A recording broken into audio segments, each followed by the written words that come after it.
Welcome to this Delft Stack tutorial video. In today's video, we'll learn how to convert an image into a PDF on your Mac using a couple of built-in and very simple methods. If your image is already saved on your Mac, the fastest way is through Finder. So first, open Finder and locate your image. Then select it, right-click to open the context menu, go to Quick Actions and choose Create PDF. And within a moment, Mac OS will generate a PDF version in the same folder with the same file name.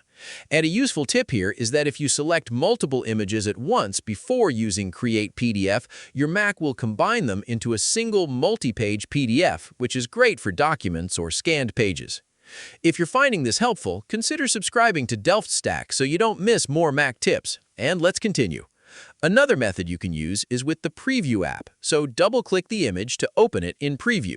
Then, from the top menu, click File and choose Export as PDF. After that, type a name for your file, select a save location like Desktop for easy access, and click Save. And your PDF will be created instantly and ready to share or upload. One more quick alternative that many users don't know is using the Print option, where you press Command+P. Then, in the Print window, choose Save as PDF from the bottom left dropdown, which can be useful if export is not visible for some reason. And that's it. You now have multiple easy ways to turn any image into a PDF on your Mac using built-in tools. Thanks for watching, and see you in the next video.